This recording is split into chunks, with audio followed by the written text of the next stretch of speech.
बिस्मिल्लाहिर्रहमानिर्रहीम अस्सलाम वालेकुम।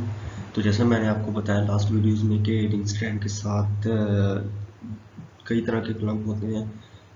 फर्स्ट ब्यूटी क्लम्प हमने पढ़ लिया। अब ये यूटिलिटी क्लम्प ये अदर ग्लासवेयर को रिंग स्टैंड के साथ होल्ड करने में मदद देता है। इसकी ये नोब है। सो यहाँ से हम इसको इजीली इस साइड पे इस साइड पे इस साइड पे तो है ही नज़र आ रहा है, इस साइड पे मतलब कम्प्लीटली हम इसको गोल रोटेट कर सकते हैं अप एंड डाउन फुली। तो इसमें हम बीकर कर सकते हैं, बीकर नहीं सॉरी ग्रेजुएटेड फनल इसमें कर सकते हैं, टेस्ट ट्यूब कर सकते हैं। उसके अलावा एलिमेंट्री फ्लास्क हम इसमें होल्ड कर सकते हैं, काफ़ी चीज़ें होल्ड कर सकते हैं। सो ये बहुत है। सो नेक्स्ट पढ़ते हैं funnel use to add the transfer of liquid. ये लिक्विड के ट्रांसफ़र के लिए कि इजीली ट्रांसफ़र हो जाए, स्पिलिंग ना हो, कोई बाहर ना गिरे। तो इसके लिए हम यूज़ करते हैं be careful when using a funnel as a can use to add more liquids than you intended.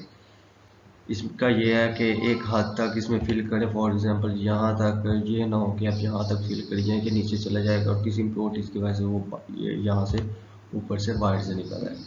So finally इसके लिए भी केयरफुल रहना आपने।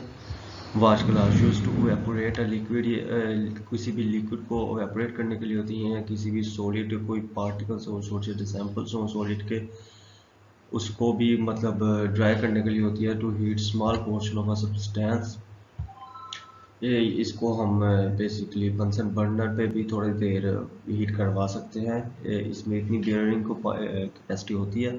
Often use to cover beakers, ये बीकर्स को कवर करने के लिए होती है with NaOH to avoid excess reaction with carbon dioxide in the atmosphere. ये सोडियम हाइड्रोक्साइड के बीकर के ऊपर भी हम रख के इसको कवर करते हैं ताकि करके रिएक्शन ना कर ले कार्बन डाइऑक्साइड में जो कि हमारी हवा में मौजूद है।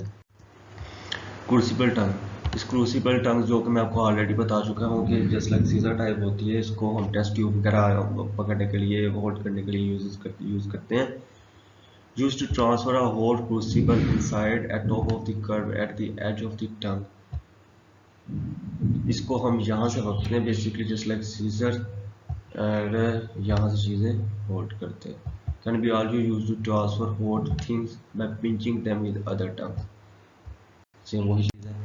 Glass steel bar use to stir things, steel से ही पता चल रहा है कि ये स्टीरिंग के लिए यूज है, यानी कि किसी भी चीज़ को मिक्स करने के लिए, स्टीर करने के लिए यूज होता है। Use to stir things that are often contained in beaker, जो कि बीकर्स में होती हैं। Be careful not to scrap the glass steel bar against the glass of the beaker. ये ध्यान रखें कि ये भी थोड़ा सा शीशे टाइप का होता है, ग्लास टाइप का होता है।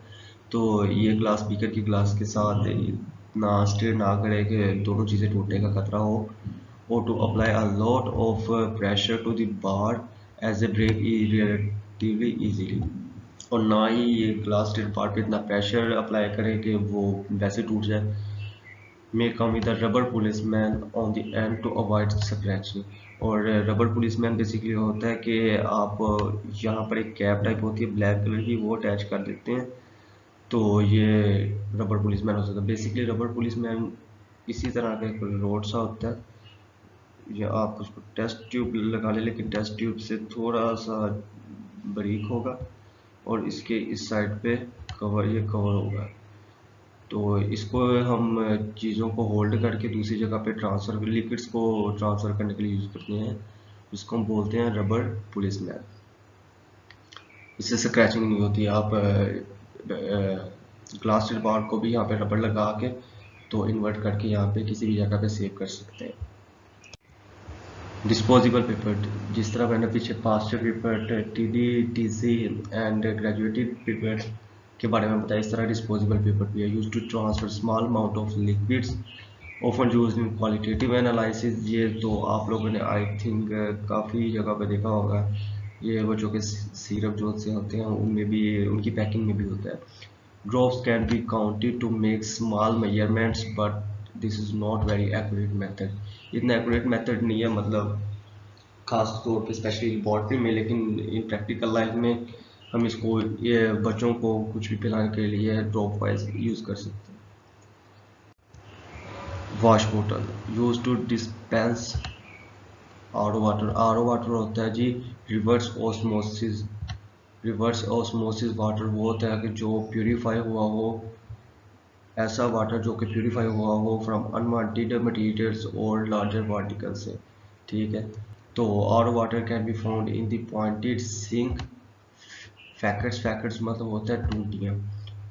टू रीफिल द बोतल, हम इसमें रिवर्स ऑस्मोसिस का वाटर फिल करते हैं जिससे हम चीज़ों को वॉश करते हैं। इंस्ट्रूमेंट हो गया किसी भी, या कोई भी और चीज़ें भी होगी जैसे लाइक सैंपल्स वगैरह या कुछ। आगे आ गया पिपेट बल्ब। बेसिकली ये लेबॉर्ट्रीज में खास तौर पे नज़र नहीं आता। हम लोग खुद जो उनसे है वो अपने माउथ से इनहेल करते हैं, या इनहेल सॉरी कह रहा हूँ सक करते हैं, ताकि के लिक्विड जो सा थोड़ा सा आ पाए। बट ये जस्ट लाइक पंपिंग मशीन हम इसको बोलेंगे, use to the end of the pipette to aspirate liquid up into the पीपर।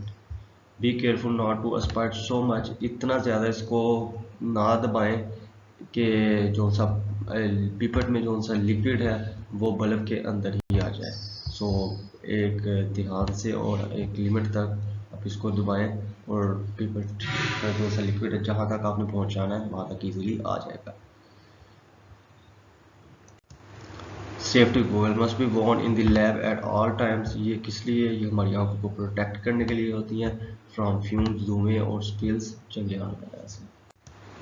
सेंट्रीफ्यूगल मशीन, सेंट्रीफ्यूग इसको बोलते हैं, use to separate solid out of liquid that are held in test tube, जो कि test tube में होता है। तो हमने टेस्ट ट्यूब होल्डर में सेंट्रीफ्यूग का वर्ड हमने पढ़ा था, आई थिंक आपको याद हो पिछली वीडियोज़ में। तो टेस्ट ट्यूब के रैक को हम सेंट्रीफ्यूग रैक भी बोलते हैं, या उसमें भी टेस्ट ट्यूब हम रख सकते हैं। Must be an even balance number of test tube in the centrifuge to properly work. हम इसमें एक बैलेंस्ड और इनकी अमाउंट होती है उतनी टेस्ट ट्यूब सेंट्रीफ्यूग मशीन में रखते हैं ताकि करके वो सेपरेट कर दें।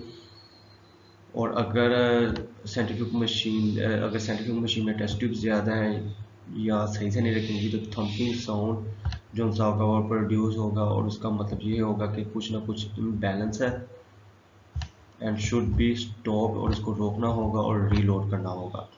बेसिकली ये हमारी लेबॉर्ट्रीज में भी होता है। प्लाज्मा का कोई प्लाज्मा जो सा होता है उसमें white blood cell red blood cell होते हैं, तो उनको अलग करने के लिए या ब्लड में से किसी सैंपल्स को अलग करने के लिए सेंट्रीफ्यूग का जो हम यूज़ करते हैं। इसमें लाइटर पार्टिकल अप चले जाते हैं या लाइटर लिक्विड अप चला जाता है, और जो सा हायर लिक्विड होता है वो नीचे बैठ जाता है।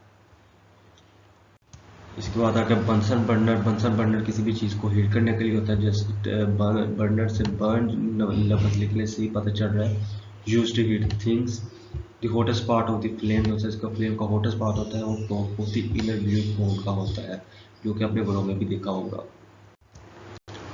डेसिकेटर, ये बेसिकली मॉइस्चर को रिमूव करने के लिए होता है फ्रॉम सब्सटेंस और ग्लास वेयर्स। उसके बाद आ गया मैग्नेटिक स्टिर बार। ये आप लोगों के लिए आई थिंक न्यू होगा। Use in conjunction with a steering plate. इस ये बेसिकली स्टीयरिंग प्लेट इसके नीचे होती है, जस्ट लाइक वेट मशीन की तरह स्टीयरिंग प्लेट होती है। उसके बाद आप एक बीकर रख दें यहाँ पे। When it is stirring, it should be continually be hitting the side. अगर आप इसमें बीकर में कोई लिक्विड नहीं डालेंगे तो ये दीवारों के साथ ही बजेगी। आप ये प्लेट के साथ मैग्नेटिक जो सा होता है ना, मैग्नेटिक स्टीयर बार, ये कनेक्ट होता है बेसिकली, क्योंकि ये भी मैग्नेट है और ये भी स्टीयरिंग प्लेट जो सी है ये भी मैग्नेटिक को थोड़ा सा अट्रैक्ट वगैरह करती होगी। तो जब आप मैग्नेटिक स्टील बार को इसके अंदर रखते हैं देन उसमें ये वैरायटी ऑफ साइज़ की आती है।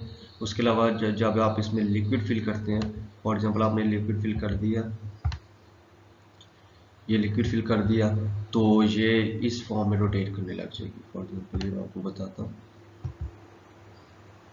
ये और ये हमारा स्टीयरिंग प्लेट है, तो ये इस फॉर्म में पड़ी हुई है। तो ये जस्ट लाइक पंखे की तरह गोलाई में मूव करना शुरू कर देगी। और इसका बेनिफिट ये है कि ये किसी भी मिक्सचर को किसी भी लिक्विड को मिक्सचर में कन्वर्ट कर सकती है या सोल्यूशन में कन्वर्ट कर सकती है, इजीली मिक्स करती है। You have one that will fall well in your glassware if you steer back bar get stuck in your glassware। अगर ये कहीं साइड पर स्टक हो जाए तो मैग्नेटिक रोड होता है इसको रिमूव करने के लिए या इसको दरमियान में फिर लाने के लिए। Thank you for watching my videos. मैं नेक्स्ट वीडियो के लिए स्टे ट्यून्ड। अस्सलाम वालेकुम।